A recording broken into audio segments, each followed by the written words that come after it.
Hi hello friends, welcome back to our YouTube channel. ನಾನಿವತ್ತು beetroot ಪಲ್ಯ ಮಾಡ್ತಾಯಿದ್ದೀನಿ. ಅದು ನಾನು ಹೇಗೆ ಮಾಡ್ತಿದ್ದೀನಿ ಅಂತ ನಿಮಗೆ ತೋರಿಸ್ತಾ ಇದ್ದೀನಿ. ಪ್ರತಿಯೊಬ್ಬರು ಎಲ್ಲರ ಮನೆಯಲ್ಲಿ ಮಾಡ್ತಾರೆ, ಬಟ್ ನಾನು ಯಾವ ರೀತಿ ಮಾಡ್ತಿದ್ದೀನಿ ಅಂತ ತೋರಿಸ್ತಿದ್ದೀನಿ. ಈ ಥರ ಮಾಡ್ಕೊತೀನಿ, ತುಂಬಾ ಚೆನ್ನಾಗಿರುತ್ತೆ. ಇವಾಗ ನೋಡಿ, ಬೀಟ್ರೂಟನ್ನು ತುರ್ಕೊಂಡಿದ್ದೀನಿ. ನಾನು ತುರಿಯೋ ಮನೆಯಲ್ಲಿ ತುರ್ಕೊಂಡಿದ್ದೀನಿ. ಇವಾಗ ನೋಡಿ, ಒಂದು ಪಾತ್ರೆಗೆ ಎಣ್ಣೆ ಹಾಕಿ ಸ್ವಲ್ಪ ಜೀರಿಗೆ, ಸ್ವಲ್ಪ ಸಾಸಿವೆ ಹಾಕಿ ಚಟಪಟ ಅಂತ ಸಿಡಿಬೇಕು. ಸ್ವಲ್ಪ ಸಾಸಿವೆ ಹಾಕಿದೆ. ನೋಡಿ, ಹೆಚ್ಚಿಟ್ಕೊಳ್ಳೋಂಥ ಕರಿಬೇವು, ಈರುಳ್ಳಿ, ಟೊಮೊಟೊ ಮುಂಚೆನೇ ರೆಡಿ ಮಾಡಿಟ್ಟಿದ್ದೆ. ಇವಾಗ ನೋಡಿ, ಸ್ವಲ್ಪ ಕರಿಬೇವು ಹಾಕಿ ಚೆನ್ನಾಗಿರುತ್ತೆ. ಇವಾಗ ನೋಡಿ, ಸ್ವಲ್ಪ ಈರುಳ್ಳಿ ಹಾಕಿ ಮಿಕ್ಸ್ ಮಾಡಬೇಕು ಚೆನ್ನಾಗಿ. ನೋಡಿ, ಚೆನ್ನಾಗಿ ಮಿಕ್ಸ್ ಆದರೆ ಒಳ್ಳೆಯದು. ಈರುಳ್ಳಿ ಬೇಗನೆ ಬೇಯಬೇಕಂದ್ರೆ ಸ್ವಲ್ಪ ಉಪ್ಪು ಹಾಕಿ. ಇವಾಗ ಎಷ್ಟು ಬೇಕೋ ಅಷ್ಟು ಹಾಕ್ಕೊಳ್ಳಿ, ಮತ್ತೆ ಬೇಕಿದ್ದರೆ ಮತ್ತೆ ಆಮೇಲೆ ಆ್ಯಡ್ ಮಾಡ್ಬೋದು. ಇವಾಗ ನೋಡಿ, ಸ್ವಲ್ಪ ಮಿಕ್ಸ್ ಮಾಡ್ಕೊಳ್ಳಿ, ಚೆನ್ನಾಗಿರುತ್ತೆ ಈ ಪಲ್ಯ. ಇವಾಗ ನೋಡಿ, ನಾನು ಒಂದೇ ಟೊಮೊಟೊ ಹಾಕ್ತಾಯಿದ್ದೀನಿ. ಟೊಮೊಟೊ ಹಾಕಿ ಮಿಕ್ಸ್ ಮಾಡಬೇಕು. ಚೆನ್ನಾಗಿ ಎಣ್ಣೆಯಲ್ಲಿ ಮಿಕ್ಸ್ ಆದರೆ ಚೆನ್ನಾಗಿರುತ್ತೆ. ಇವಾಗ ನೋಡಿ, ಎಲ್ಲನೂ ಮಿಕ್ಸ್ ಮಾಡಬೇಕು. ಇವಾಗ ಸ್ವಲ್ಪ ಅರಿಶಿನ ಹಾಕಬೇಕು, ಸ್ವಲ್ಪ.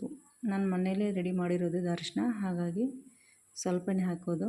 ಇವಾಗ ನೋಡಿ, ಸ್ವಲ್ಪ ಮಸಾಲೆ ಖಾರ, ಪ್ಲೇನ್ ಖಾರ ಅಲ್ಲದು, ಮಸಾಲೆ ಖಾರ 1-2 ಸ್ಪೂನ್ ಹಾಕಬೇಕು. ಖಾರ ಏನಿಲ್ಲ, ಹಾಗಾಗಿ 2 ಸ್ಪೂನ್ ಹಾಕಿದೆ. ಒಂದು ಖಾರ ಇದ್ದರೆ 1 ಸ್ಪೂನ್ ಹಾಕಿ ಅಷ್ಟೇ. ಇವಾಗ ನೋಡಿ, ಅದನ್ನು ಹಾಕಿ ಚೆನ್ನಾಗಿ ಮಿಕ್ಸ್ ಮಾಡಬೇಕು. ಮಿಕ್ಸ್ ಮಾಡಿದ ಮೇಲೆ ನೀವೇನು ತುರಿದಿಟ್ಟಿರ್ತೀರಲ್ಲ ಬೀಟ್ರೂಟ್ನ, ಅದಕ್ಕೆ ಹಾಕಿ ಚೆನ್ನಾಗಿ ಮಿಕ್ಸ್ ಮಾಡಬೇಕು. ಎಣ್ಣೆಯಲ್ಲೇ ಚೆನ್ನಾಗಿ ಮಿಕ್ಸ್ ಮಾಡಬೇಕು.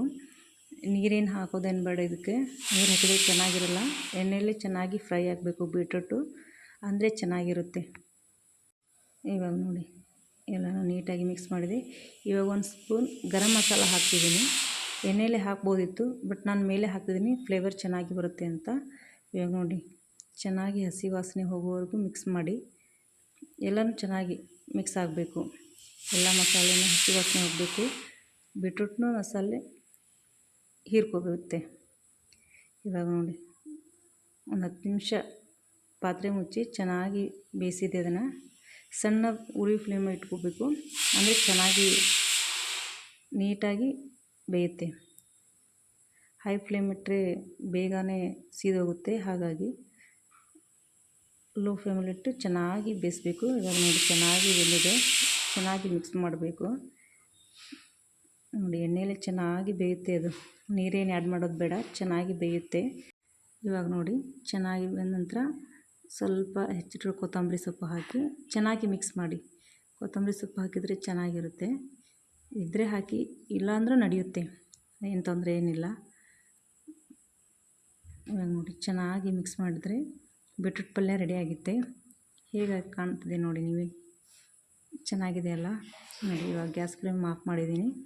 ಆಯಿತು, ರೆಡಿ ಆಯಿತು ಬೀಟ್ರೂಟ್ ಪಲ್ಯ. ನೀವು ಕೂಡ ಇದೇ ರೀತಿ ಟ್ರೈ ಮಾಡಿ, ಹೇಗಾಗಿತ್ತು ಅಂತ ಕಮೆಂಟ್ ಮಾಡಿ. ಈ ವಿಡಿಯೋ ಇಷ್ಟ ಆದರೆ ಲೈಕ್ ಮಾಡಿ, ಶೇರ್ ಮಾಡಿ, ಕಮೆಂಟ್ ಮಾಡಿ.